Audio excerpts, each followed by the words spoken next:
TBC Tamil News. TBCயின் தலைப்புச் செய்திகள். வேட்புமனு தாக்கலுக்கான திகதியை அறிவிக்கும் அதிகாரம் எமக்கு கிடைக்க உள்ளது, தேர்தல் ஆணையாளர் தெரிவிப்பு. சாவகச்சேரி வைத்தியசாலை பிரச்சினைகளை அமைச்சர் டக்ளஸ் ஆராய்ந்தார். ஆராய்ச்சி கப்பல்கள் துறைமுகங்களுக்கு பிரவேசிப்பதை தடை செய்யப் போவதில்லை, அமைச்சர் அலி சப்ரி தெரிவிப்பு. ஜனாதிபதியின் பதவி நீடிப்பதாக இருந்தால் சர்வஜன வாக்கெடுப்பு அவசியம், முன்னாள் நீதியரசர் தெரிவிப்பு. இலங்கையின் மேம்பாட்டிற்கு இந்தியா தொடர்ந்து ஒத்துழைப்புகளை வழங்கும், இந்திய உயர்ஸ்தானிகர் சந்தோஷ் ஜா தெரிவிப்பு. வணக்கம், டிபிசியின் காலை தமிழ் செய்திகள். இனி விரிவான செய்திகள். அடுத்த 10 நாட்களில் ஜனாதிபதி தேர்தலுக்கான வேட்புமனு தாக்கலுக்கான திகதியை அறிவிக்கும் அதிகாரம் தமக்கு கிடைக்க உள்ளதாக தேர்தல் ஆணைக்குழுவின் தலைவர் RML ரத்நாயக்க தெரிவித்துள்ளார். ஜனாதிபதி தேர்தல் தொடர்பில் முன்னெடுக்கப்பட்டுள்ள நடவடிக்கைகள் குறித்து கொழும்பு ஊடகத்திற்கு கருத்து வெளியிடும் போதே அவர் இதனை தெரிவித்தார். ஜனாதிபதி தேர்தலை நடத்துவதற்கு அரசியலமைப்பின் பிரகாரம் செப்டம்பர் 17 முதல் அக்டோபர் 16 வரையிலான காலப்பகுதியில் ஆணைக்குழுவிற்கு அதிகாரம் உள்ளது என்பதை ஏற்கனவே அறிவித்துள்ளோம். அடுத்த 10 நாட்களில், அதாவது ஜூலை 17 முதல் ஜனாதிபதி தேர்தலுக்கான வேட்புமனுவை தாக்கல் செய்வதற்கான திகதியை அறிவிக்கும் அதிகாரம் ஆணைக்குழுவிற்கு கிடைக்கின்றது. ஜனாதிபதி தேர்தலுக்கான 2024 ஆண்டிற்கான வாக்காளர் இடாப்பு பயன்படுத்தப்பட உள்ளது. இதற்கான பணிகள் நிறைவடைந்தவுடன் அடுத்து வரும் சில நாட்களில் மாவட்ட ரீதியில் அவை காட்சிப்படுத்தப்பட உள்ளன. இதே நேரம் நாடளாவிய ரீதியிலுள்ள வாக்களிப்பு நிலையங்களில் குறைபாடுகள் தொடர்பில் அறிக்கை ஒன்றை வழங்குமாறு அனைத்து கிராம உத்தியோகஸ்தர்களுக்கும் அறிவித்தல் விடுக்கப்பட்டுள்ளது.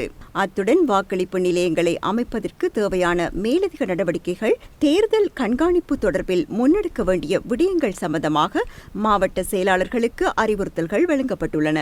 தேர்தலுக்கு தயாராகுமாறு அரசாங்க செய்தி தொடர்பாளர், பொலிஸ்மா அதிபர், இலங்கை மின்சார சபை, நீர் வழங்கல் சபை மற்றும் இலங்கை போக்குவரத்து சபை ஆகியவற்றுக்கு உத்தியோகபூர்வமான அறிவிப்பை விடுத்துள்ளோம் என்றும் அவர் மேலும் தெரிவித்துள்ளார்.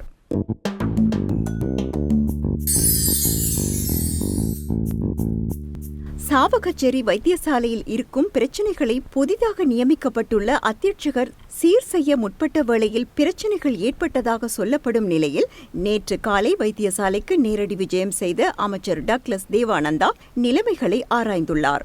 சாவகச்சேரி ஆதார வைத்தியசாலையின் வைத்தியர்கள் கடந்த 2 நாட்களாக வைத்திய சேவைகளை புறக்கணித்து வரும் நிலையில் சனிக்கிழமை அமைச்சர் டக்ளஸ் தேவானந்தா அங்கு விஜயம் செய்துள்ளார்.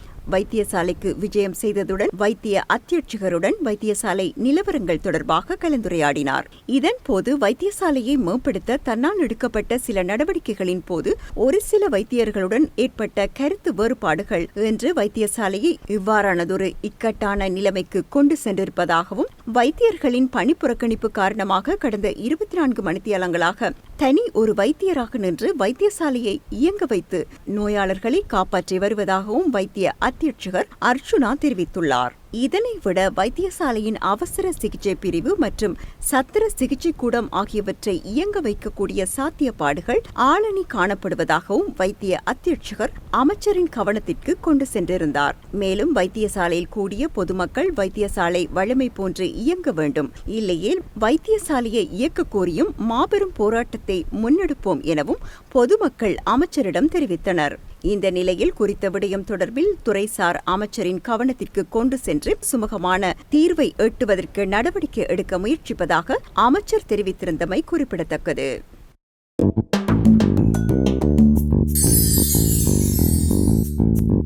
அடுத்த ஆண்டு வெளிநாட்டு ஆராய்ச்சி கப்பல்களை இலங்கையின் துறைமுகங்களுக்கு பிரவேசிப்பதை தடை செய்யப் போவதில்லை என்று வெளிவிவகார அமைச்சர் அலி சப்ரி தெரிவித்துள்ளார். ஜப்பானிய ஊடக முகவர் நிறுவனமான NHK-க்கு வழங்கிய செவ்வியின் போதே அமைச்சர் இந்த விடயத்தை குறிப்பிட்டுள்ளார். ஆராய்ச்சி கப்பல்களை அனுமதிக்கின்ற விடயத்தில் எமது அரசாங்கம் ஒவ்வொரு நாடுகளுக்கு வேறு வேறு விதிகளை வைத்திருக்க முடியாது. சீனாவை மட்டும் தடுக்க முடியாது. மற்றவர்களுக்கு இடையே ஏற்படும் சர்ச்சையில் எமது நாடு பக்கபலமாக இருக்காது என்றும் குறிப்பிட்டார்.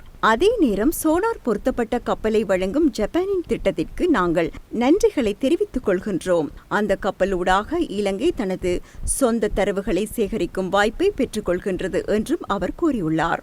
இலங்கையில் பயன்படுத்தப்படாத கடல் வளங்கள் இருக்கின்றன. ஆகவே அதற்கான ஆராய்ச்சி மிகவும் அவசியமானது. ஆனால் அது வெளிப்படையான முறையில் செய்யப்பட வேண்டும். அதற்கு நாம் எமது அர்ப்பணிப்பினை வழங்க தயாராக உள்ளோம் என்றும் அவர் மேலும் தெரிவித்துள்ளார்.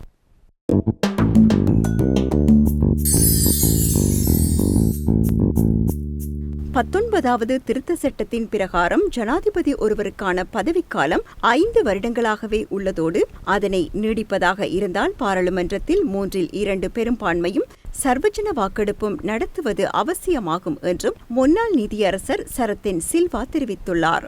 தற்போதைய ஜனாதிபதி ரணில் விக்ரமசிங்க பிரதமராகவும் மைத்திரிபால சிறிசேன ஜனாதிபதியாகவும் இருந்த காலத்தில் ஜனாதிபதியின் பதவிக்காலமும் பாராளுமன்றத்தின் பதவிக்காலமும் 5 ஆண்டுகளாக குறைக்கப்பட்டது. இதற்காக 19வது திருத்த சட்டம் கொண்டுவரப்பட்டது என்றும் அவர் குறிப்பிட்டுள்ளார். அவ்வாறான நிலையில் தற்போது ஜனாதிபதியின் பதவிக்காலத்தினை நீடிப்பதாக இருந்தால் பாராளுமன்றத்தில் 3/2 பெரும்பான்மையும் சர்வஜன வாக்கெடுப்பும் அவசியமாகும். ஜனாதிபதியின் பதவிக்காலத்தை குறைப்பதாக இருந்தால் இந்த செயற்பாடுகள் அவசியமில்லை என்றும் அவர் வலியுறுத்தினார்.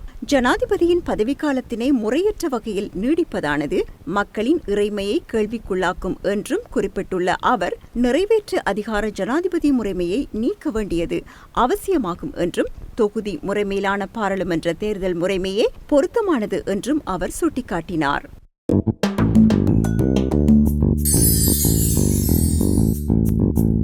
இலங்கையின் மேம்பாட்டிற்கு இந்தியா தொடர்ந்தும் ஒத்துழைப்புகளை வழங்கும் என்று இலங்கைக்கான இந்திய உயர்ஸ்தானிகர் சந்தோஷ் ஜா தெரிவித்துள்ளார்.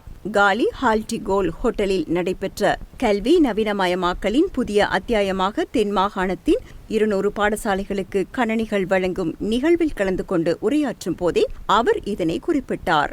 அண்டை நாடான இந்தியா எப்போதும் இலங்கைக்கு ஆதரவளித்து வருகின்றது.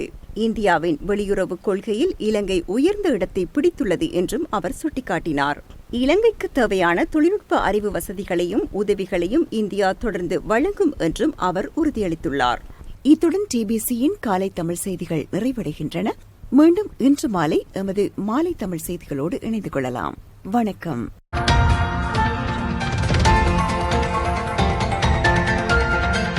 TBC Tamil News.